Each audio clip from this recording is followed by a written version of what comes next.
Welcome back to the Neoma podcast, where football tells get real, and every match preview, hot take, and reaction.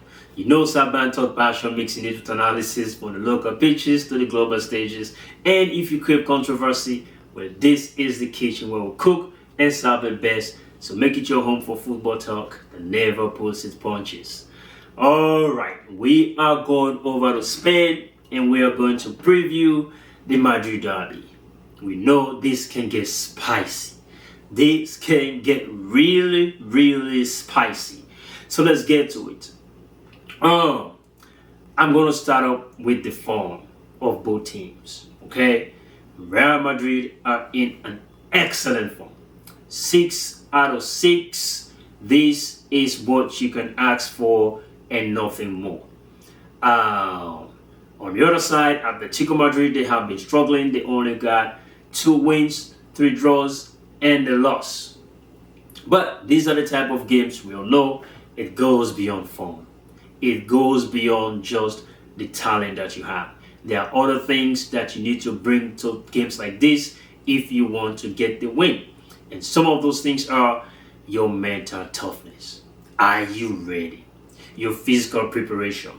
Are you really ready? All right. To what extent do you want to grind? To what extent do you want to sweat? Sometimes, to what extent do you want to bleed for the jersey? All right. These are the other things that are involved if you want to win. And we already know the history of this Madrid Derby can be very nasty. All right. Aside from football, outside the pitch, there are a lot of drama. There are controversies. All right. We saw in 2003 a mannequin was hung over a bridge in Madrid. That mannequin supposed to be Vinícius Jr. All right. That was a very cruel approach by the Atlético Madrid fans. But yes, these are the type of things that they can do to get in the head of Vinícius Jr. All right. There was a banner alongside that says Madrid hates Real. And we heard Koki also was saying, oh, if Vinícius Jr. scored in that game, he should not dance. Well, Vinícius scored and he danced. Okay, and nothing happened. Well, these are some of the things that can spice up the Madrid Derby. And tomorrow, it's not going to be any different, even in the pitch of play. Talking about getting into the head of Vinícius Jr., that has been a strategy that has worked so many times. In this game, I hope Vinícius Jr.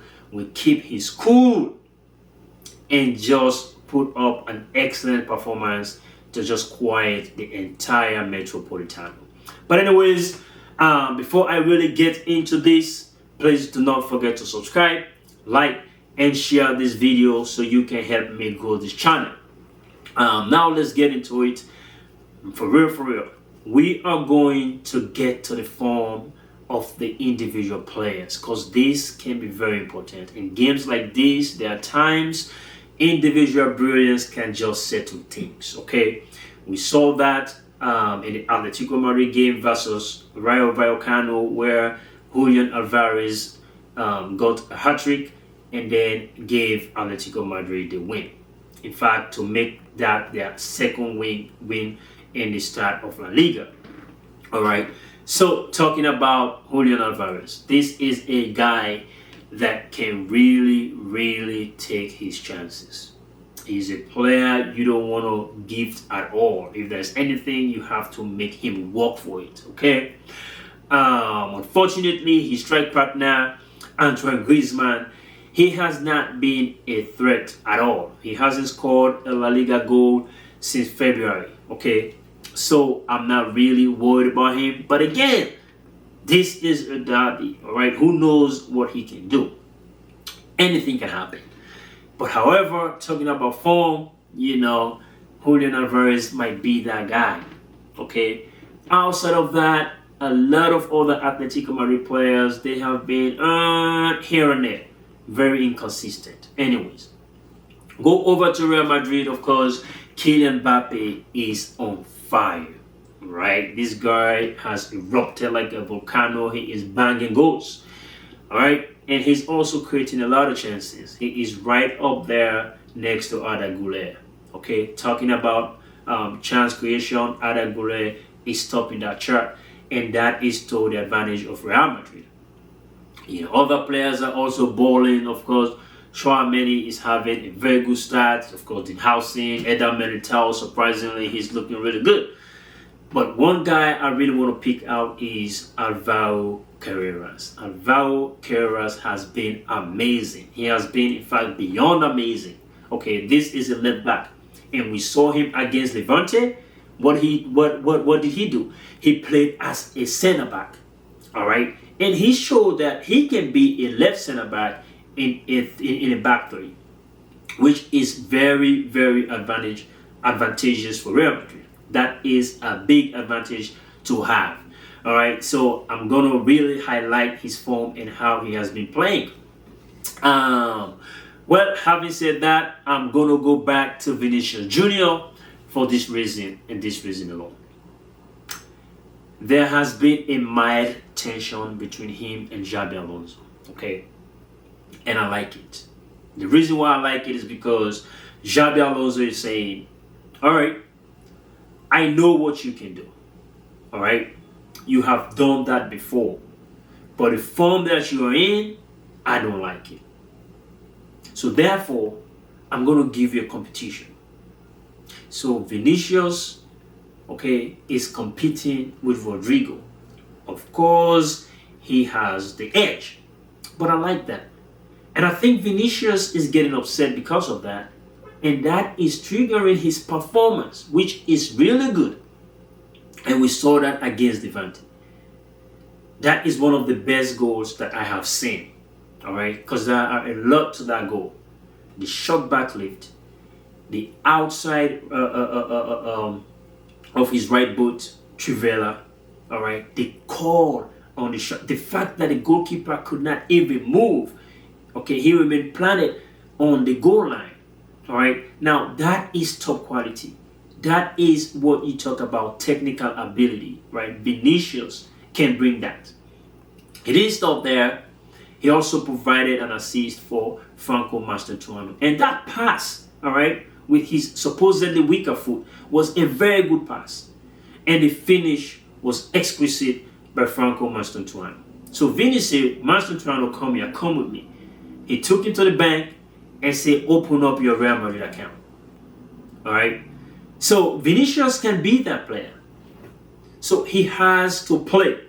He has to play.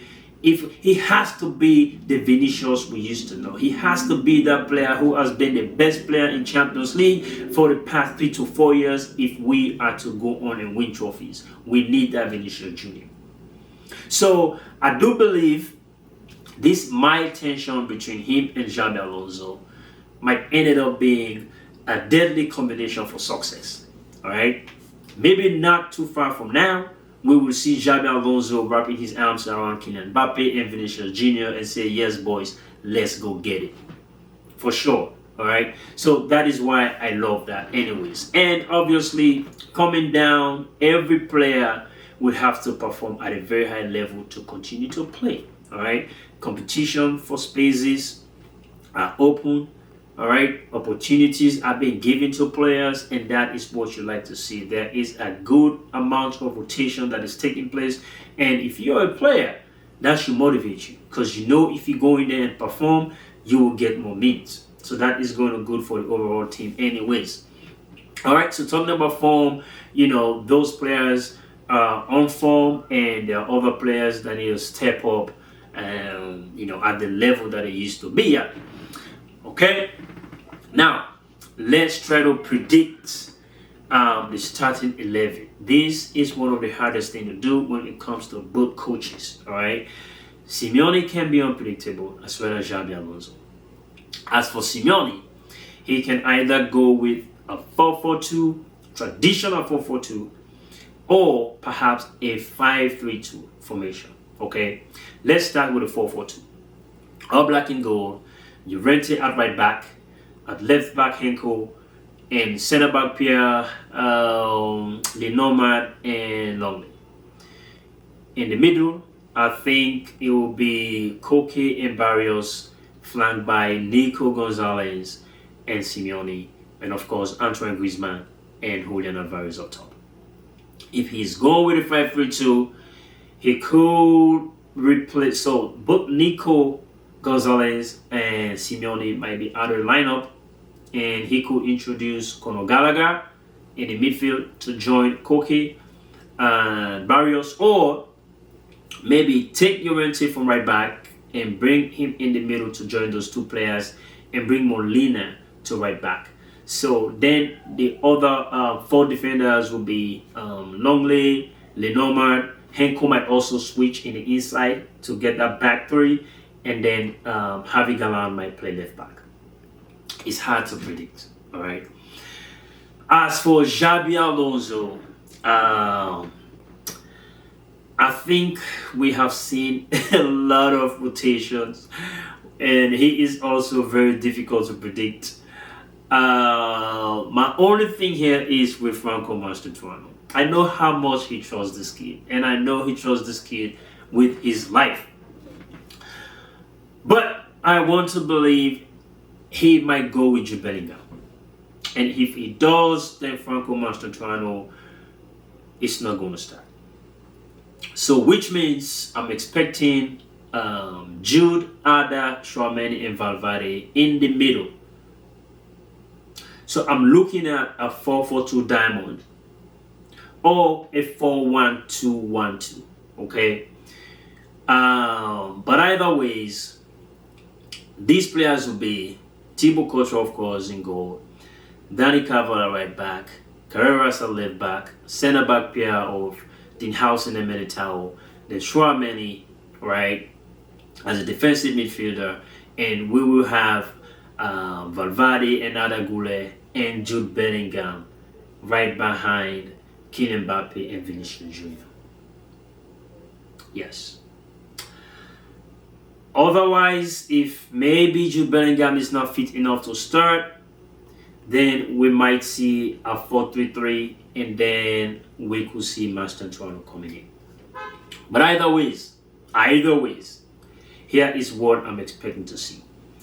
Because Alvaro Carreras, has shown that he can play in the center back, I won't be surprised, okay, if Dani Carvajal played more in an advanced position, wherein we are going at some point during the game. That's my expectation, okay? It's a back 3 at a certain point in the game where it is Dinhausen, Militao, and Carreras. All right, and then Dani is going to go up and join the midfield and put that pressure. That could be my guess for Xabi Alonso. I mean, it's tough. Both coaches, they like to hide things and tweak and make, come up with surprises and all that stuff. And let's go to prediction. I mean, previously, with Carlo Ancelotti, of course, Xabi Alonso is different. And again, Real Madrid has been scoring goals. They have scored 5 more goals than Atlético Madrid and conceded 4 less than them. But I don't think this would be a high-scoring game, except if otherwise there are careless mistakes and things like that. But I think it's going to be really tight. And I do believe Atlético Madrid is going to, sit a little bit and try to see what Real Madrid can do and try to catch Real Madrid on the break. So that being said, I'm looking at a 2-1 win for Real Madrid. And that is because, the man on form, Kylian Mbappe, he is really on fire. He is really on fire. And I would not be surprised if he at least get a goal. And with Vinícius, perhaps, in a situation where he thinks that he has something to prove, he might also be very deadly. But either ways, I'm looking at 2-1 for Real Madrid. Let me know what you think. Let me know your prediction ahead of the game. And if there is time, I would like to be on a TikTok live where at least we can have a 15-minute, match preview, especially after seeing the lineup before the start of the game, and then we can come back at halftime and discuss the first half of the game, and at the end of the game we can come back on a live show and then talk about the entire game and just have fun with it. So until then, stay blessed and peace out.